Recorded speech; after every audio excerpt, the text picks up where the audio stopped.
She is a social designer, a field expert in participative and regenerative work in cities. Yoga is the founder of Living Lab, Moving Marseille, and Wetopia, Making Cities Together.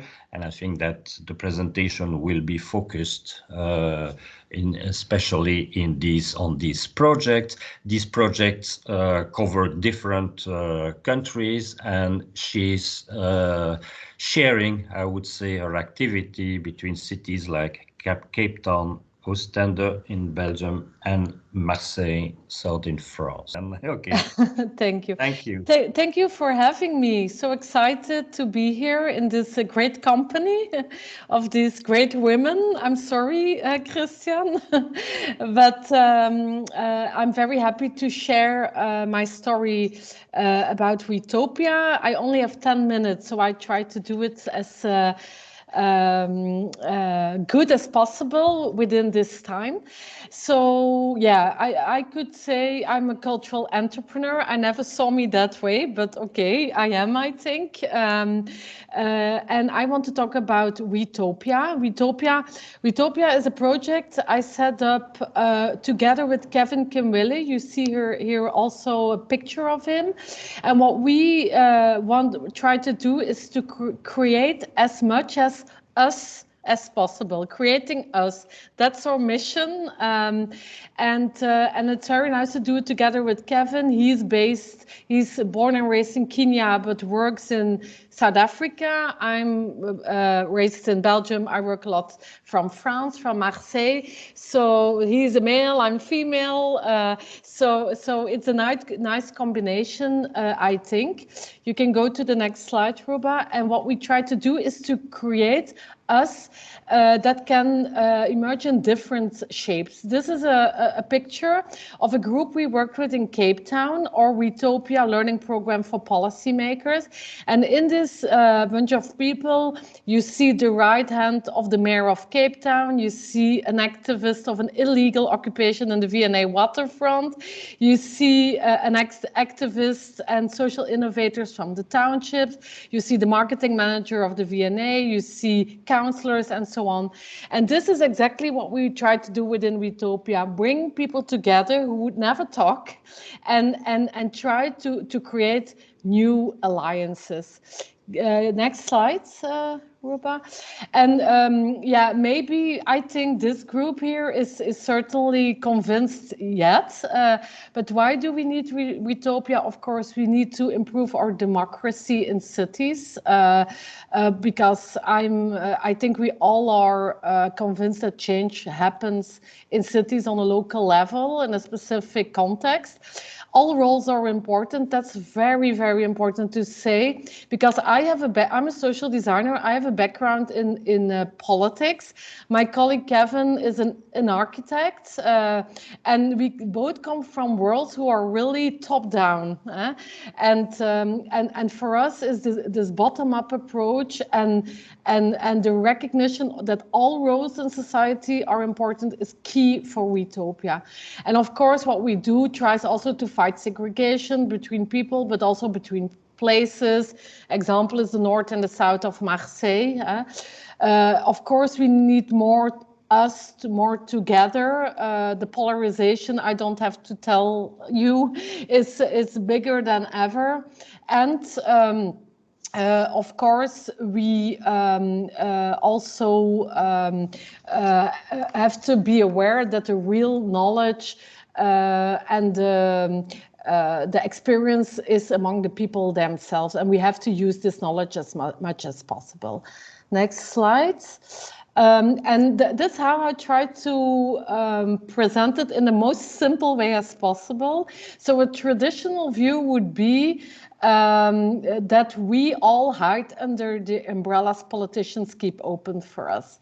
But politicians are overestimated. I think they can no longer resolve the problems in society on their own. And that's why we have to turn the umbrella around and make it a boat to step in it together to co-create our future together. And I like to call this the activism of the 21st century. I live in France, so the activism of the 20th century is very active here.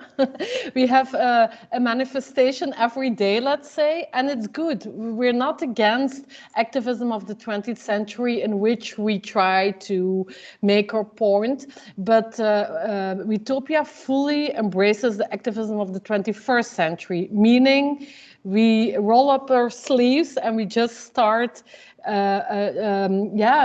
changing things by setting up projects, whether we are an activist, a policymaker, a civil servant, a scientist, we start doing things. What's Wetopia for us? Specifically, we try to create in everything what we do to create new alliances. People who never met, for example, business school students work together with prisoners. I'm just giving one example.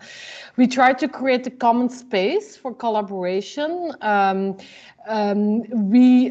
Also the potential of place is very important. Regenerative design and system thinking, where we start from the potential of a place, the potential of a context, the potential of a neighborhood, of a street.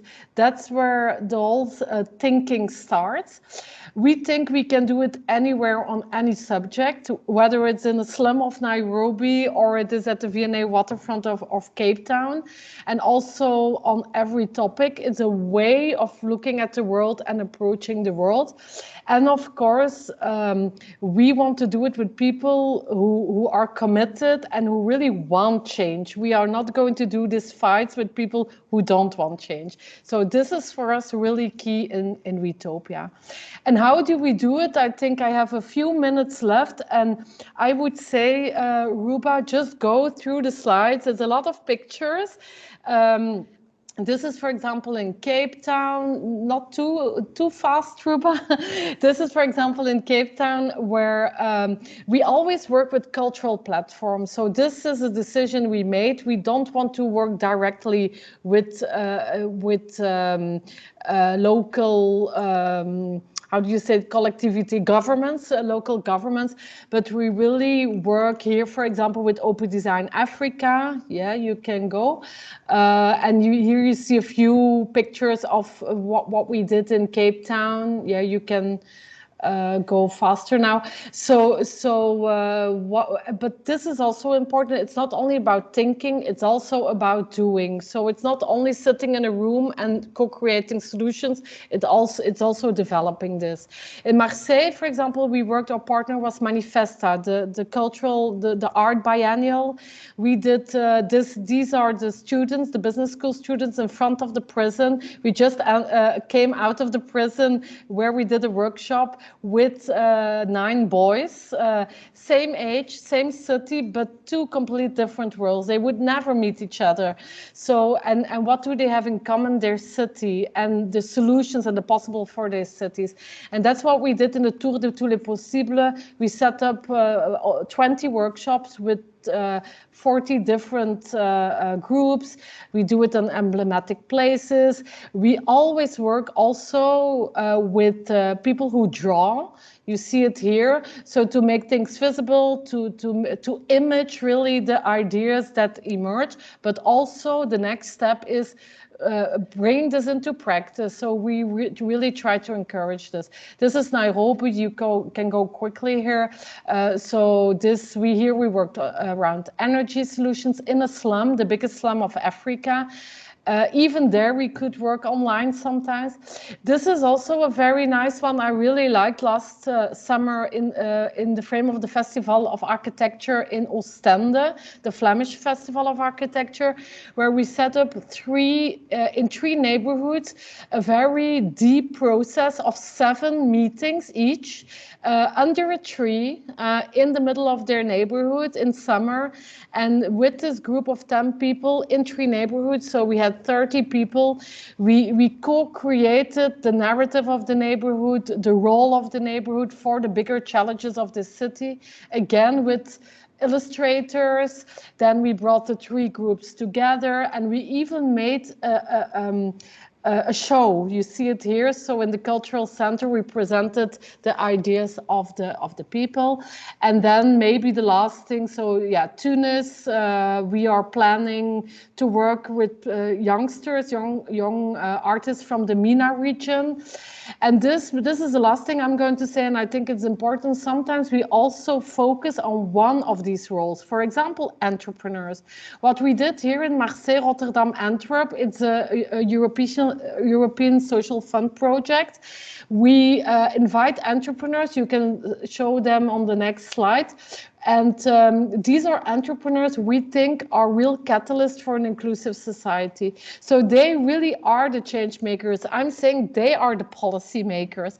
And yeah, maybe I end with this story that bringing people forward, whether they're activists, whether they're civil servants, whether they're urbanists, whether they are entrepreneurs, they all have their role, like a politician who is elected, and they can really make change possible. And that's what we try to do with Wetopia, to push them and to develop new solutions.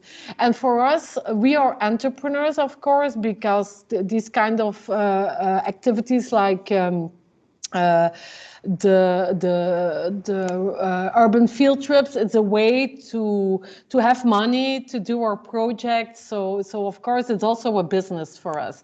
We still are a social designer and an architect, and we have to make our living, and sometimes we have funding, but often we don't have funding. And then we have a mixed model to have as many means and much budget as possible to do as much projects as possible. Voila. I'm going to leave it there because if not, I take too much time. Thank you. Thank you very much, Joke, because this is really fascinating to see in a nutshell, you know, all these things that are really, I mean, also with practical results. We always think about discussion or academic, sometimes discussion, and here this is something concrete. You get results, and you touch also, I think, really big, important issues, that it's not just about culture, sustainability, but also about the democracy and the impact, as you said, maybe in France with you get this experience there with about all these yellow jackets and all the and all this, but there is something behind that is so much important, because a lack of trust from people towards the politicians, toward politics, and you just explained that it's possible to, you know, to do different things at the same time and to achieve sustainable development goals, for example, from a bottom-up approach, and by making people, you know, participate and acting themselves in that. Just a last remark also, I think that it's really important about the fact that you work also with Africa and with places of such importance, and I guess that I see in what you're doing link that maybe you do with the European Development Days that were organized by, and the summit between the European leaders and Africa just yes. a few days ago. That. Yeah. Well, there are so much, I mean, connections there to be made in terms of networking and in terms of coordinating some research. So really, thank you. Glad to see that maybe, and to see the recording when we get more time, and to look at all those fascinating examples.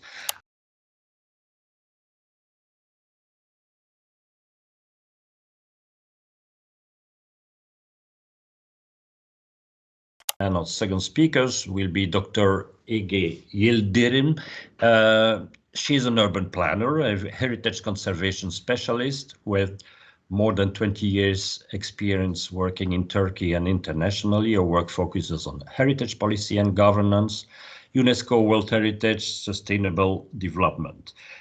based in Istanbul, as you can read by yourself. She's an independent consultant and scholar. Previous work includes position in different institutions, like you see from 2000 until right now, 2020. I would like also maybe to emphasize that she was a Fulbright Scholar at Pratt Institute, but also for the last 4 years, she was really the key figure and the important person in ICOMOS to deal with the SDGs, and really this is where her experience will be useful in this webinar today. Thank you so much, Christian. It's indeed wonderful to be among friends and colleagues. I am trying to share for you the PowerPoint that I just opened, but let me see if I can manage. Just a sec. Can you see it now? Yes, perfect. Okay, and I will also do slideshow. Okay. All right. Yeah. I have to say that I haven't managed to open my chat box. So if anybody has written something that I would have liked to respond to, apologies that I didn't see it. You can text me in other ways if you need to say something. Well, I'm still under the effect of Joke's presentation. And of course, we have things we share in common, the energy and the urgency to do something about problems that we perceive. And Christian, you also said something about cultural sustainability, but also democracy. Actually, when you connect these dots, culture is about democracy and sustainability. It's already in there, but I guess our work makes it more apparent, let's say. So here I am with you today as some kind of cultural entrepreneur, maybe because I've been a solo personal business owner in the heritage planning sector, which is probably the most technocratic-like of the creative professionals. But it has been a very interesting journey the last 10 years because, let me try to move on for you to change the screen a little bit while I speak. It's been an interesting journey because I've had a chance to go in and out of different networks and different spheres. And actually, the energy that what gave me the energy to actually go solo and do more, let's say, creative or different kinds of heritage planning advocacy works or consultancy work was the background of actually working for certain organizations and then having enough of that and finally wanting to put forward something of my own, so a formula, let's say.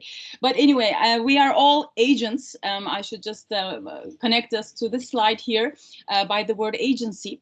And there's a wonderful inspirational sentence from the C-ship concept note given to us. We're not just a manager or a professional, but we have a vision of creation and we expect to have societal impacts. I think being driven by a desire, an urgency to have impact to better society. I think that's one of the ingredients of success for all of us. And the world needs us. So it's not only something that we can desire, it's some kind of a imperative, you know, we're all on a mission, I think, and with this sense of responsibility is there as well. And we have a lot of agency we can harness and we navigate. I think the special powers of cultural professionals are we are flexible and we can navigate through different spheres and structures. And we can connect sustainable development, equity, resilience, and we can think in transversal ways and be ambitious in our way of thinking. And I think our immense potential lies in how we bring together both emotions and reason, intellect, and things to do with poetry, things to do with passion, as we said. These are not found typically in policy debate papers or meetings, you know, and that's probably one of the missing ingredients in achieving the SDGs, which I'll come to in a moment. We can find innovative solutions beyond conventional business policy models. We can invite others to imagine, dare to imagine crazy things that seem crazy, that become actually possible over time, and we are pioneers. Communication is key, of course. Our special communication ways with our graphic expression, our creative expression, catalyzing force for action and change, of course. So there's the kind of manifesto of this intervention for you. And now, Christian already mentioned that I was serving as the ICOMOS focal point for the SDGs until the end of 2020. And that was a wonderful time to really understand how we can all connect to the SDGs. And indeed, mobilizing this at the grounds level, coming down to the most local level, and understanding that this is not just for the global meetings, it's for every level of society, and the need to own up to these SDGs, to just the demand for a better life, really, for action. So it's a global plan of action for people, for planet, for prosperity, for peace. And to do it with partnerships, just like Ege showed us a wonderful example of that partnership, the 5th P. These are all very relevant for us, really, as long as we bring it down to a meaningful mode of operation, I suppose. And the crises that we're facing are interlinked, and our problems are interlinked, and then our solutions must be interlinked, and it requires common action and solidarity. And that's what the SDGs is really about, of course, and also about justice and inclusion and human rights, always putting the vulnerable ones, the ones left behind, the first, hence the hashtag Leave No One Behind that you must have encountered. And now we have this 2030 target that's less than a decade away now. We're fast approaching it, and we are not in good shape.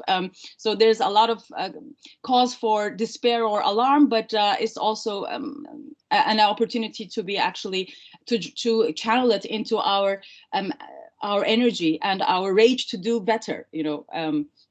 I should say, speaking a little emotionally there.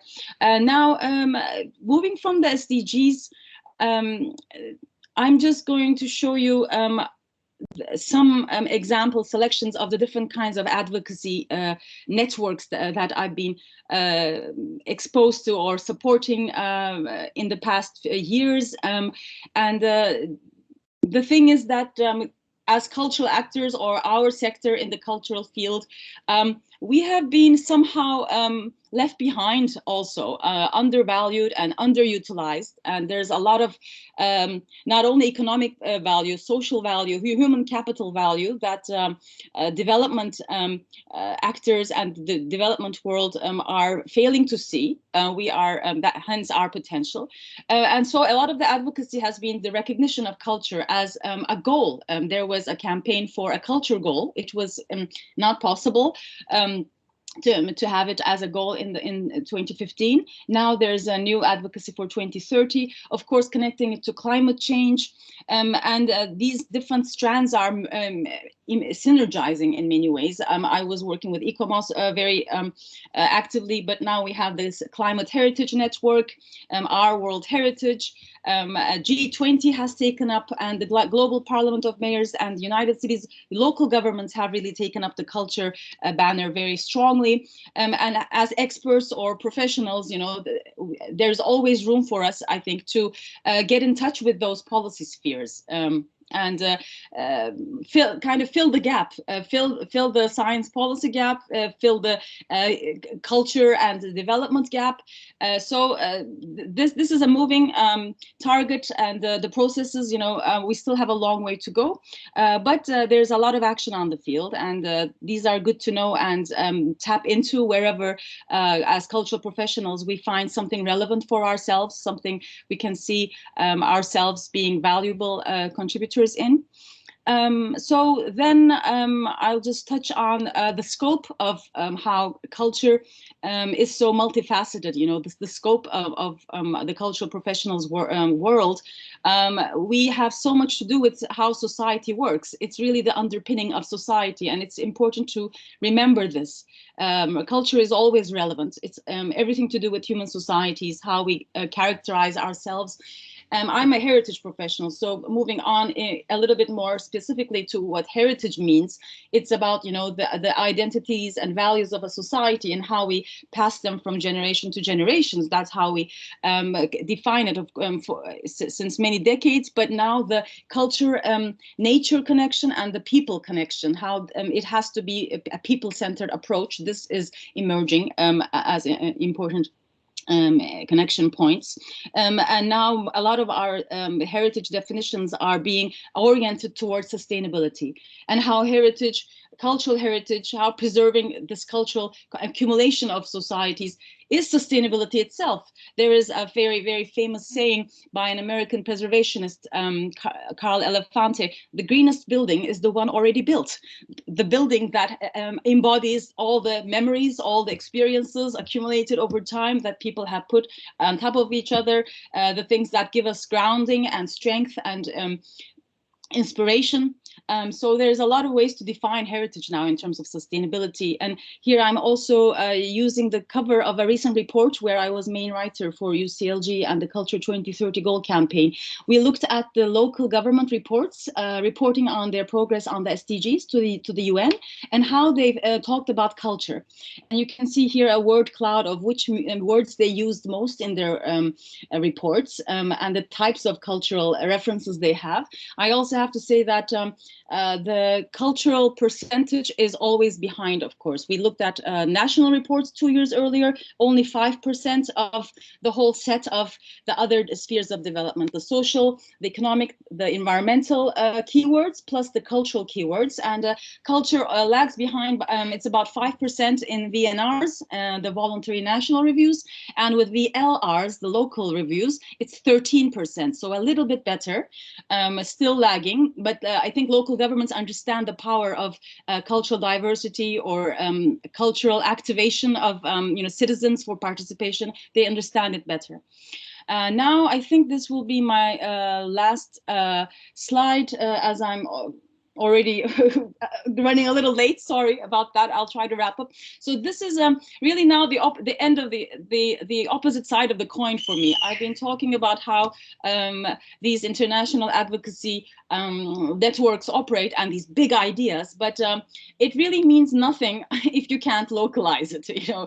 And it really helps when you have stories to tell from the ground of local places, what happens there, and the micro scale where you test out or you see in practice how things happen. And I've been involved in a little town in Turkey, Mudurnu, since my PhD days, since 2008. And you see how my role evolved since then. I was a researcher for my PhD, then a consultant writing the management plan, then appointed site manager to implement the management plan. But over time, these academic and institutional avenues didn't prove to be enough. So I had to get down more as a local stakeholder. I'm part of associations now. I bought part of a historic building. We're restoring it now. So I become an investor and an entrepreneur in a different way. You see this historic building at the bottom right corner. We're restoring that. Actually, in 2 days, I'll go to Mudurnu and check the restoration works. And we're already running late. We're already spending too much money with my partners. That's what happens. But it's very, very exciting. I've also set up a new company with my friends as shareholders. So we are accumulating capital, crowdsourcing capital to actually operate and maybe save some more buildings in Mudurnu, because I don't think the public funds or the public vision is enough, to be honest. And to finish, there are some more keywords here I'd like to share about how communication and governance, of course, between levels, and more investment and diversifying funding sources and organizational models. You know, experiment with what works or what doesn't, and never give up. It's always a long, hard path. Thank you very much. Here are my contact details for you. As I stop sharing, let's see how I'll manage that. Thank you very much. Thank you very much, Ege. I think this is also very inspiring, and the example of Terra Mudurnu makes me think, Ruba, now that we're going to work with countryside in Ecuador, in Cuenca, with the Cayo Leuve, where that was based on the Villiers project, and we saw this, you see, participatory bottom-up approaches where people deal in a sustainable way with what they get, with what their natural and cultural assets at the same time. And you really play the role of, you see, the mediator there in a system where all the different layers about social, technical, economic, cultural thing, and where we need also people. Entrepreneur is also being a mediator. It's not just working, I mean, for yourself or to achieve some impact, but to be able to make everything going right. Like in conservation, we need these experts to be also mediator between the regulations, between the collective impact, between the private and public. And thank you for really emphasizing that. And I think that we should come back later or in another to speak more about that and to connect about that.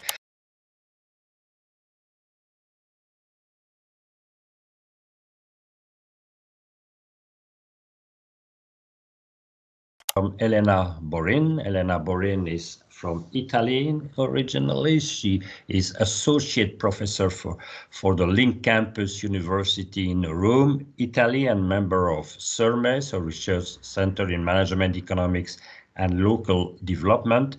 And she was, before that, she basically set a Master of Sciences program in Dijon in Arts and Cultural Management, and she was coordinator of the research team in Arts and Cultural Management in the Burgundy School of Business in Dijon, where I was able also to be part on this experience, and which was really a successful thing to do, and still, of course, going on there. She also PhD in economics from the University of Ferrara on the topic basically about public and private-public partnership in cultural issues, and she was awarded the title of Dr. Europeus, European Doctor, by an international jury member for this doctoral research. As you can see by yourself, she's board member and secretary of ENCAT also, and she has a very wide range that's in the last heading there's on the slide about different theme and topic she's working at. Thank you, Christian, and I would really like to thank Yoke and Ege for these wonderful presentations. I really feel moved also to see your passion in carrying out your activities, investing your time, energy, and money also in this activity. It is also a very important component. And my presentation is really also a reflection on how we can make these things visible, because what we need to make is really to make this thing in practice, so to carry out these activities, but also to make them visible, to report on them, to make people aware of what culture is doing. And I think it's also an important part of sustainability in culture and creativity. As I was saying, as Christian was saying, my presentation is about culture for sustainability and sustainability for culture. And I will just like to start by pointing out what has been already pointed out by the previous presentation. That is that culture is maybe not included as an official pillar of sustainable development. We are still sticking to this triple helix model, but there have been a lot of campaigns to really underline the role that culture is played in sustainable development. I don't want to spend too much time on that because it has already been done previously, but just to sum up some of the main events related to these campaigns, to this advocacy work that has been done. I just want to remind you to the 2010 UCLG policy statement. Culture is a fourth pillar of sustainable development. but also on the work done by the Asia Europe Foundation, again in 2010, about sustainable creative cities, the role of arts in the globalized urban context. In 2015, there was an important report with this Cultural Heritage Counts for Europe. I know, Christian, you were also involved in this report, and so it was really a report reflecting on cultural heritage in terms of sustainable development. And of course, the debate continued. In 2019, we have a UN General Assembly and UNESCO working on this assembly and carrying out a high-level debate on culture and sustainable development. There is, in 2020, an important report by the British Council, Culture of the Missing Pillar, in which there is connections are created between culture and the different goals of sustainable development. And also there is a lot of research that has been carried out on the link between sustainability and culture and creativity. Different types of research. There is one strand of research that I really like, which is the one connecting culture and creativity in practice, and as demonstrating basically that culture and creativity, the access to culture and creativity has a positive impact on sustainability-oriented individual behaviors. That means that if you're exposed to culture and creativity, also your individual behavior in terms of waste management, in terms of social orientation, is increased, is enhanced. So culture is really something that has been entering the debate on sustainability quite heavily over the last 2 decades. And I think there has been an acceleration of this, especially during the last 2-3 years. We had the European Green Deal that doesn't talk specifically about culture, but includes a lot of reflection on culture and creativity. In 2020 was the year in which the new European Bauhaus was launched, now implemented in 2021, and of course now we are in 2022, so it's already been accepted and it's already been launched. And also we saw that in last November there was the COP26 in Glasgow, and also there we saw that there was still a substantial absence of artists the table of the conference, but there were roundtables reflecting on the contribution of this sector to sustainable development. And there was one particular session that I really liked, which was entitled, "How Can Art and Culture Accelerate a Just Transition?" So it was promoted by an association founded by a famous artist, Anish Kapoor,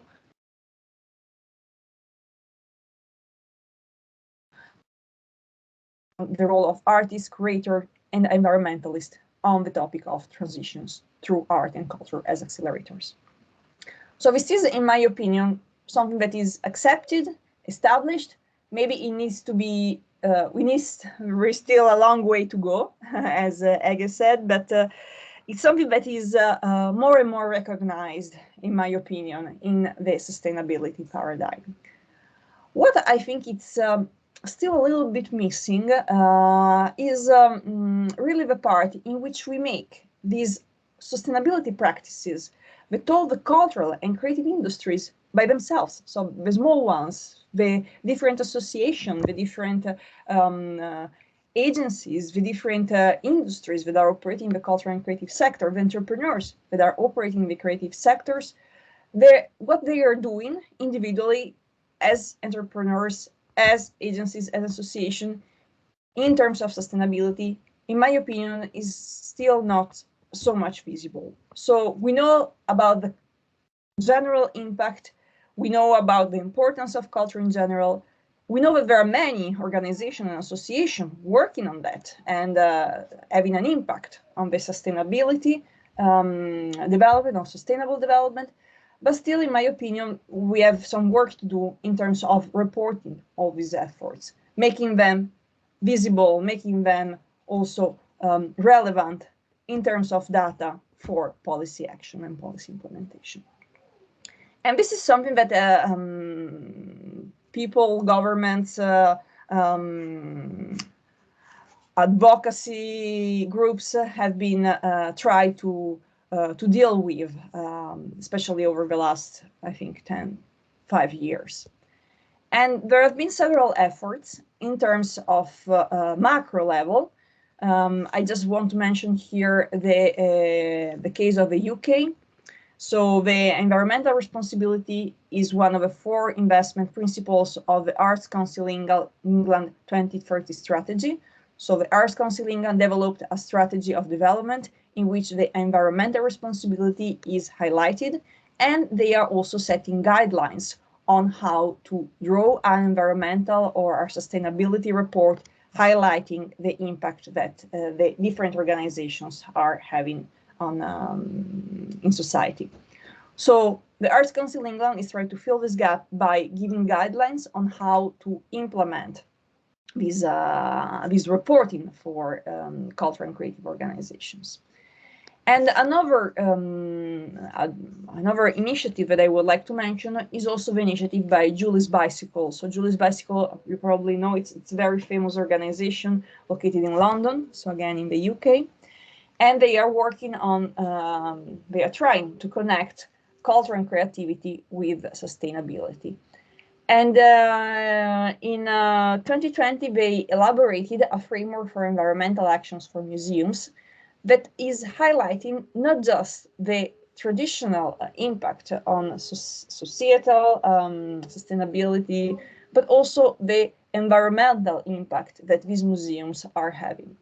And so these sustainability practices are really highlighted in this framework drawn by Julie's Bicycle or Arts Council England.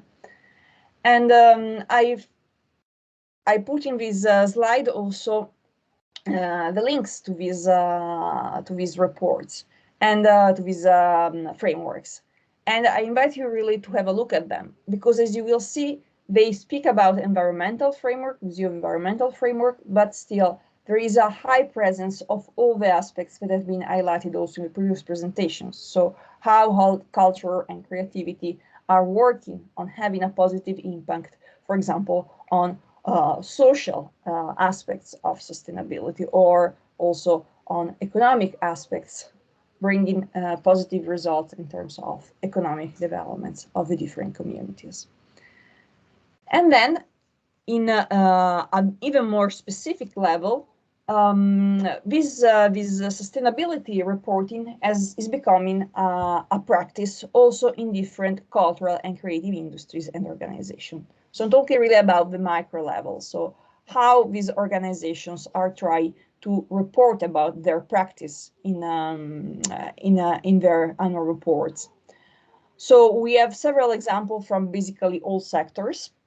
There is a theater green book initiative that has been launched to underline the sustainability practices in live production and theater production and contemporary music production. But also there are programs, for example, in terms of enhancing and valorizing and awarding these practices, for example, with the Fringe Sustainable Practice Award. And then some museums and some cultural institutions have created specific sustainability reports in their annual reports, incorporating them in their annual reports. And these are, in my opinion, particularly interesting, because we can maybe take some of these examples, have a look at these examples. They really incorporate the different dimensions of sustainability, and they reflect on how the cultural and creative organization, in the case of these examples of the museums, are really having an impact and what type of impact they are having. I put here 2 examples. The sustainability report of the Thyssen-Bornemisza Museum, that is a very famous Spanish museum. It's a report that was created for the strategy of starting from 2020 and for the following years.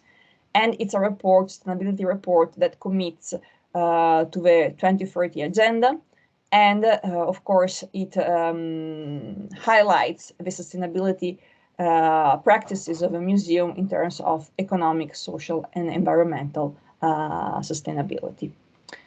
The Istituto Valenciano de Arte Moderna, which is another institute of contemporary art in Spain, also has drawn a multi-annual sustainability plan. And again, here we see the same approach. So strategic lines that are showing how this sustainability is implemented in the common practices of the museum. You can have maybe a look at one of them. I don't know if you can have a look at it. Do you see my screen? Yes. Yes. So this is the EVAM sustainability plan. So as you can see, there is sustainability as defined as concept and then with different characterization, okay, related to different parts of the sustainability values, thematics of sustainability that are related really also to the different aspects of sustainability. It's in Spanish, but of course it's related to environmental sustainability, but also sustainability purchasing, links to the local communities, and also governance and ethical governance inside the museum. The second example that I would like to get is the one related to the Thyssen-Bornemisza museum. Okay, so they made a sustainability report. This is again activity sustainability report. So there is a part which is related really to the activities and a part which is more related to sustainability issues. And in the sustainability issues, again, we see that there is a relevance of the different dimensions, the traditional ones, economic dimensions, societal dimensions, and environmental dimensions. But there is also a great focus on governance and people. So going back to what we were saying, the important point of my presentation is related to the fact that culture, creativity, and sustainable development has already been linked by several initiatives at the macro level, at the global level. And this is something we still need to work on, something that is still maybe not accepted completely and incorporated completely in the sustainable development initiatives. But what we need also to work on is to make more visible, more accountable, more really also reported all the initiatives that we are carrying out at the local and individual level, at the micro level. So we need really to work and reflect on how we can make these sustainability practices and this sustainability orientation and impact visible in reporting, such as to make people understand and to make us accountable of how these practices of sustainability are embedded in culture and creative industries. So that's it for my part. So thank you, Elena, for again a very interesting presentation. We should have more time to go, and we really will go into all the different examples which show this is amazing how the cultural sector itself is taking into consideration not just these SDGs or sustainability as a context, but integrate that. That makes me think about the profitable sector you see, or maybe 10 years ago or 20 years ago, when they started also to integrate basically the sustainability, sometimes making greenwashing, not speaking about that, but taking for most of them really this sustainability in their way of working and something. And these examples seems to be very, very inspiring about not just doing that because it's new technologies. Also, it's a virtual thing. It's new ways to present exhibitions, so to make the museum you see more accessible and so on. But it's really about a final objective of sustainability that brings the multi objectives that we have all in mind. So thank you for reminding them and bringing this optimistic issue.